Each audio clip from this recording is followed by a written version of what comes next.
आप सुन रहे हैं सुबह संदेश मॉर्निंग वॉइस। अब प्रभु का दास ओएम मात्यु पटना से एविडेंस से बांटा जाएगा। न्याय करने आने वाला है, न्याय के साथ राज करने को, धर्मियों को लेकर न्याय से सिंहासन पर राज करेगा।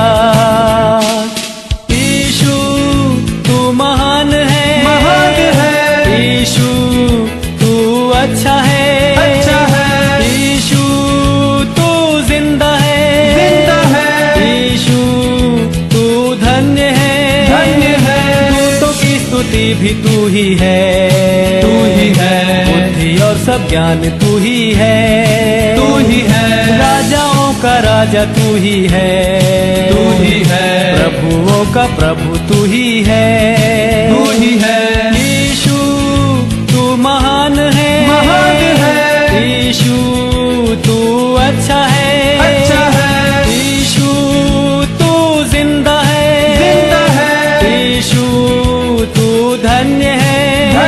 परमेश्वर के नाम की स्तुति हो। प्रेरितों का काम 14 अध्याय 11 पद। लोगों ने पौलुस को एक काम देकर लुकाउदिया भाषा में ऊंचे शब्द से कहा, देवता हमारे पास उत्तर आए हैं। और उन्होंने बरनबास को सियुस और पौलुस को हिर्मेस कहा, क्योंकि वह बातें करने में मुख्य था। यहाँ पर पौलुस और बरनबास का सेवकाई को हम लोग देखते हैं। लुस्त्रा में उन्होंने प्रचार किया, कई लोग प्रभु में विश्वास किया और उन्होंने एक चमत्कार भी वहाँ पर किया। इस चमत्कार को देखकर उनका अंदर में एक विश्वास ऐसा हो रहा है कि सचमुच में देवता मनुष्य के रूप धारण करके आया।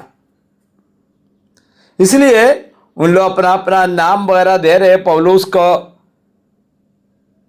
हिर्मेस कहा है और बरनबास को सियुस का है। तो देवता का नाम जो उन लोग ज़्यादा डरता था और उन लोग का नाम दिया है।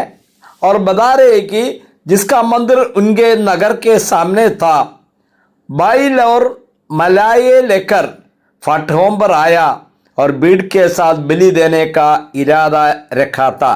देखिए, आज हमारा समाज में कोई भी चमत्कार करने वाला, कुछ ऐसा करने वाला को लोग एक ईश्वर का, देवता का दर्जा दे रहा। यहाँ पर वही हो रहा। बरनबास और पौलुस को एक ईश्वर का दर्जा दे रहा।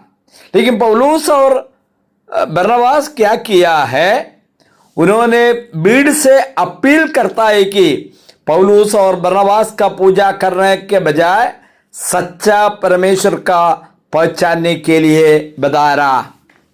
वही 14 से 18 तक पदों में बता रहा, हम साधारण मनुष्य हैं। उन्होंने कई बातों को बता रहे परमेश्वर के बारे में। वो व्यर्थ की चीजों को छोड़कर जीवित परमेश्वर की ओर फिरो, जिसने आकाश और पृथ्वी, समुद्र और उसमें जो कुछ है सब बनाया है, जिससे बीते समय में सभी जातियों को अपने अपने मार्ग पर चलने दिया, फिर भी उसने अपने आप को गवाह को बिना नहीं छोड़ा, क्योंकि उसने भलाई की, हमें आकाश से वर्षा दी और फलदायी ऋतुएं दी, जिससे हमारा हृदय भोजन और आनंद से भर जाए। एक जीवित परमेश्वर, जो सबको बनाया हुआ परमेश्वर, उसके बारे में पौलुस बता रहा।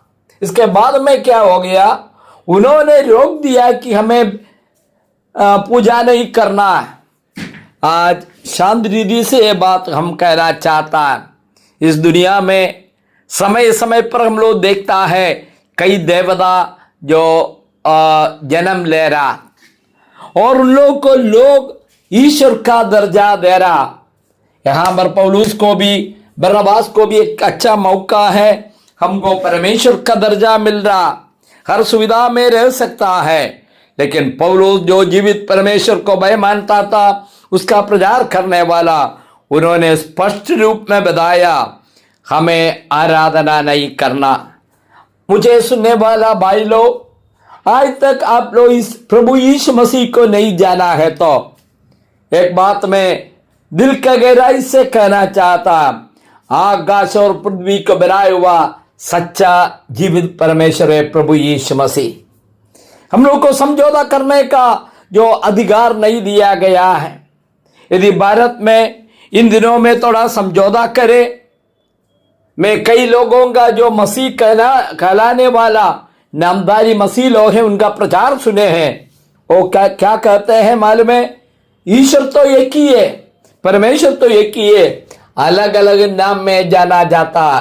क्रिश्चियन के लिए यीशु मसीह का नाम, हिंदू भाइयों के लिए भले जो कृष्णा या राम उसी प्रकार का नाम, मुसलमान के लिए अल्लाह का नाम, लेकिन ईश्वर तो एक ही है।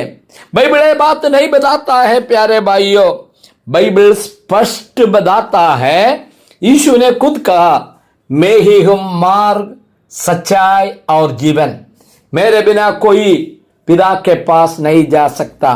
प्यारे भाइयों, स्वर्ग में जाना है तो सर्वशक्तिमान परमेश्वर मनुष्य बनकर के आया हुआ यीशु मसीह है, उन्हीं के द्वारा ही आपको स्वर्ग में जा सकता। यीशु मसीह ने दूसरा जगह पर बताया, यूहन्ना 11:25 में, पुनरुत्थान और जीवन में ही हूं, जो मुझ पर विश्वास करते ये मर भी जाए और जीवित रहेगा। आज नम्रता के साथ, प्रेम के साथ आपको ये बात बोल करके हम समाप्त करना चाहता। आकाश के नीचे मनुष्य के बीच में दिया हुआ एकमात्र नाम यीशु मसीह का नाम, वो यीशु मसीह आपको उद्धार देता है, पाप क्षमा देता है, असली शांति देता है। पौलुस ने बताया रहे हम साधारण मनुष्य लोग हैं, लेकिन जीवित परमेश्वर को मानना, इस संदेश के द्वारा आपका जीवन में एक परिवर्तन होने के लिए, आपका जीवन प्रभु में, प्रभु यीशु मसीह को विश्वास करने में प्रभु सुनने वाला सबको आशीष दे। प्रभु के नाम की स्तुति हो, आमीन।